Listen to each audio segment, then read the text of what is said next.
আমাদের প্রত্যেকেরই টাকা জমানোর চিন্তাধারা এক এক রকম। তোমরা একরকমভাবে ভাবছো, আমি আমার মতো করে ভাবছি, অন্য কোনো ব্যক্তি সে তার মতো করে ভাবছে। অর্থাৎ কিনা কারোর সাথে ভাবনায় কারোর খুব একটা মিল কিন্তু নেই।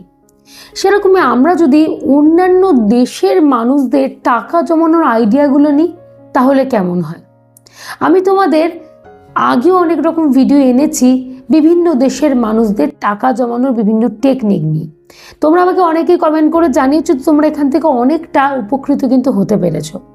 তাই জন্য মনে হলো যে এই নিয়ে যদি একটা গোটা সিরিজ করা যায় তাহলে কেমন হয়। তো আজকে আমি নিয়ে এসেছি মূলত অস্ট্রেলিয়ানদের টাকা জমানোর টেকনিক। তারা কিভাবে বা কোন নীতিগুলো মেনে তারা টাকা জমাতে পারে। প্রথম পয়েন্ট, লাউড বাজেটিং।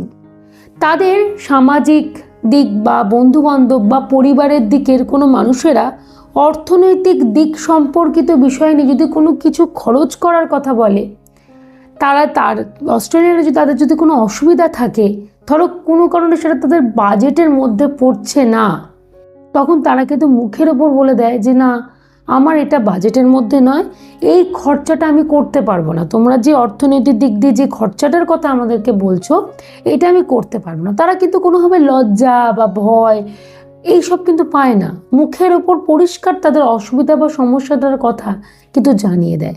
তো আমরা করি কি? একটু রিলেট করে দেখো তো আমরা করি কি না, একটু ভাবনা চিন্তা করো। আচ্ছা, এর জন্য আমি তোমাদেরকে একটা উদাহরণের সাহায্য নিচ্ছি। ধরো তুমি অনেক কষ্ট সৃষ্ট করে বেশ ঋণ টিন নিয়ে বাড়ি করেছো। তোমার বাড়িটা ভীষণ দরকার ছিল, অনেকগুলো বছর তুমি হয়তো ভাড়া বাড়িতে ছিলে, অনেক কষ্ট করেছো। অ্যাট প্রেজেন্ট তুমি হয়তো বাড়ি করেছো। তোমার পরিবার পরিজন আত্মীয় স্বজন বা সামাজিক দিক থেকে একটা প্রেশার এলো যে বাড়ি করেছো, একটুখানি মহাভোজ করাবে না, আমরা প্রত্যেকে একটু আনন্দ মজা করব। অস্ট্রেলিয়া হলে কি বলতো বলতো না, আমার এটা বাজেটের মধ্যে না, আমি অনেক কষ্ট করে আমার বাড়িটাকে করেছি, এখন আমার হাত পা ফাঁকা, মানে এখন আমি আর কিছু করতে পারবো না, আমার হাত খালি পুরোপুরি, পুরো মুখের ওপর বলে দিত। কিন্তু আমরা কি করি? আমরা লোক লজ্জা ভাবি, না থাক, সমাজের চোখে আমি ছোট হয়ে যাব, দরকার নেই, আমি বরঞ্চ আবার একটা লোন স্যাংশন করে বা কারোর থেকে একটু ধার নিয়ে বরঞ্চ একটু ভালো করে খাওয়ান দাওয়ানটা করে দিই, পরে আস্তে আস্তে তো শোধ করে দেবো। কি রিলেট করতে পারছো? নিশ্চয়ই। এই ধরনের কাজ আমরা বারংবার করি, আর যে কারণে টাকা জমাতে পারি না। আমি যদি মুখের ওপর বলে দিতাম না বাবা আমি এখন পারবো না, এখন আমাকে মাফ করো, এখন আমার এমনি চারদিকে ধারের একটা বোঝা রয়েছে, বা আমি অনেক কষ্ট সৃষ্ট করে বাড়িটা কোনো রকমে করেছি, মাথা গোজার ঠাইটা করতে পেরেছি, আমি এখন পারবো না, পরে সময় এলে নিশ্চয়ই একদিন সে আনন্দ উৎসবটা করা যাবে, এইটাও তো বলা যায়। কিন্তু আমাদের এত চক্ষু লজ্জা, আমরা এত মানুষের দ্বারা প্রভাবিত হয়ে যাই, আমরা যেভাবেই হোক না কেন টাকাগুলোকে বের করে দেওয়ার চেষ্টা করি, যার ফলস্বরূপ ওই নিট ফল জিরো। তাই এই জিনিসটা করা যাবে না, এই টেকনিকটা আমাদের ওদের থেকে শিখতে হবে, বুঝতে হবে, জানতে হবে। যে বললাম প্রত্যেকটা মানুষের থেকে কিছু না কিছু শেখার রয়েছে, সবার থেকে, তো আমরা সেটাই শিখব। দ্বিতীয় পয়েন্ট, অফসেট অ্যাকাউন্টস। এরা প্রত্যেক মাসে সঞ্চয় করব বলে ঠিক করে, আর সেই সঞ্চয় করবোটাই তো ঠিক করে না, একেবারে তারা এইটুকু বোঝে যাই করি না কেন আমরা সঞ্চয় করব বা ইনভেস্ট করব, এগুলো এক মাস আগে থেকে এগিয়ে গিয়ে কাজটাকে করে।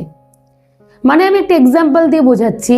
ধরো জানুয়ারি মাস, তারা মনে করছে ফেব্রুয়ারি মাস থেকে সঞ্চয় করবে, তো জানুয়ারি মাসেই ফেব্রুয়ারি মাসের টাকাটাকে সে রেডি করে রেখে দিল, আবার ফেব্রুয়ারি মাসে গিয়ে মার্চ মাসের টাকাটাকে রেডি করে রেখে দিল, আবার মার্চ মাসে গিয়ে এপ্রিল মাসের টাকাটাকে রেডি করে রেখে দিল। ধরো কোনো না কোনো কারণে তার জীবনে হঠাৎ করে একটা সমস্যা হয়ে গেল, তখন যাতে তার ইনভেস্টমেন্ট যে পলিসি চলছে বা সে যে প্রত্যেক মাসে ইনভেস্ট করছে সেটাতে বন্ধ না হয়, এই জন্যই কিন্তু তারা এই প্ল্যানটাকে অ্যাপ্লাই করে, অর্থাৎ আগের মাস থেকে এগিয়ে গিয়ে রেখে দেওয়া। আমাদেরকেও এই জিনিসটাকে অ্যাপ্লাই করতে হবে। প্রথমে আগে আমাদেরকে এটা নিজেদেরকে চ্যালেঞ্জ দিতে হবে যে না, প্রত্যেক মাসে আমরা ইনভেস্ট করবো, একটা সঞ্চয় করব, সেই অ্যামাউন্টটা তুমি ঠিক করে নিলে, আর এক মাস এগিয়ে গিয়ে সেটাকে আমরা রেডি রাখবো, যাতে কোনো মাসে এমন না হয় যে না এই মাসটা আমার বন্ধ হয়ে গেল বা বাধা পড়ে গেল। না, এই পরিস্থিতি কোনোদিন আনতে যাতে না আসে, আশা করি তোমাদেরকে ক্লিয়ার করে বোঝাতে পারলাম। এইটাকে একটু ফলো আপ করার চেষ্টা কিন্তু করো। 3 নম্বর প্ল্যান, বাকেট সিস্টেম। একটা কথা আছে না তো বাংলায়, আমরা প্রায় বলে থাকি, সব ডিমকে এক ঝুড়িতে রেখো না, তাহলে কি হবে, ডিম ফেটে যাবে। সেরকমই সব টাকাকে এক জায়গায় আমরা রাখবো না, তাহলে খরচা হওয়ার চান্সটা বেশি হবে। অস্ট্রেলিয়ানরা কি করে, ওদের তো একটু উন্নত জায়গা, ওদের সবারই স্যালারি কিন্তু ব্যাংকে ক্রেডিট হয়। ওরা ব্যাংকে অনেকগুলো অ্যাকাউন্টকে রেখে দেয়, মানে ধরো এমার্জেন্সি ফান্ড, রেগুলার বেসিস যেটা এক্সপেন্সেস হচ্ছে, হেলথ, কোথাও কোনো ঘুরতে যাওয়া, প্রত্যেকটা অ্যাকাউন্টকে আলাদা আলাদা করে ভাগ করে রাখে।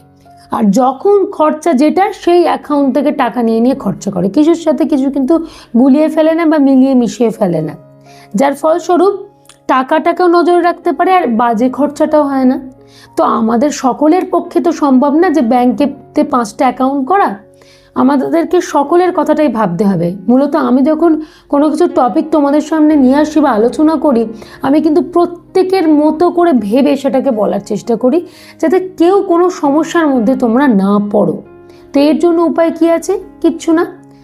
আমাদেরকে কি করতে হবে, যখনই স্যালারিটা পাচ্ছি বা টাকা আমার হাতে আসছে, প্রত্যেকটা টাকাকে ভাগে ভাগে করে দিতে হয়। মানে প্রত্যেক দিনের যে সংসার খরচ, সেটা আলাদা একটা ব্যাগ রাখবো, এমার্জেন্সি খরচ সেটা একটা আলাদা ব্যাগ রাখবো, কোনো ঘুরতে টুরতে যাওয়ার ভ্যাকেশন খরচ বা একটা এক্সপেন্সেস মানে নিজস্ব সেলফ কিছু, তার জন্য আলাদা একটা রাখবো, আবার সঞ্চয়ের জন্য আলাদা একটা ব্যাগ রেখে দেবো। দেখো কোনোটার সাথে কোনোটা কিন্তু গোলাচ্ছি না। ধরো দেখা গেল তোমার বাড়িতে কোনো একটা জায়গা হয়তো একটু ড্যামেজ হয়েছে, তোমাকে এক্ষুনি সেটা সারাতে হবে, তো তুমি কি ওটা ডেইলি এক্সপেন্সেস থেকে নেবে? না, আমরা কিন্তু নিয়ে ফেলি, যার ফলস্বরূপ হিসাব কিছু কিন্তু বুঝতে পারি না। আমরা এটা নেব এমার্জেন্সি ফান্ড থেকে। বাড়িতে হঠাৎ করে কেউ অসুস্থ হচ্ছে, তার চিকিৎসার জন্য কিছু লাগবে, আমরা নেব সেটা হেলথ যে ফান্ড রয়েছে সেখান থেকে। কখনই সেটা আমার রেগুলার এক্সপেন্সেস থেকে কিন্তু যাবে না। এইভাবে গুলিয়ে ফেললে তুমি আর টাকা কিছু বুঝতে পারবে না, টাকা যে কোথায় ঢুকে যাচ্ছে তুমি কিচ্ছু কিন্তু হিসাব করেও কুল কিনারা পাবে না। তাই আলাদা যদি রাখতে পারো, তাহলে দেখবে সব কিছু তোমার নখদর্পণে থাকছে, আবার টাকাও কিন্তু জমানোটা ইজি হচ্ছে। আশা করি সহজ 3টি প্ল্যান তোমাদের ভালো করে আমি বোঝাতে পেরেছি। এগুলো মূলত অস্ট্রেলিয়ানদের প্ল্যান। আমাদেরকে এবার নিজের মতো করে একটু সাজিয়ে গুছিয়ে নিতে হবে। সবটা তো আমাদের পক্ষে একেবারে ডিটো মেনে চলা সম্ভব না, কিন্তু কিছু কিছু জিনিসকে আমরা মেনে নিয়ে নিজেদের মতো করে একটু সাজিয়ে গুছিয়ে নেব। এবারে যদি তোমাদের কোনো অসুবিধা থাকে আমাকে কমেন্ট করে জানিয়ে, তারপরে আমি তো উত্তর দেওয়ার জন্য রয়েছি। আশা করি কোনো সমস্যা হবে না। যতটা তাড়াতাড়ি সম্ভব নিজে এবং পরিবারের লোকের সাথে একটু আলোচনা করে প্ল্যানগুলোকে অ্যাপ্লাই করা শুরু করে দাও।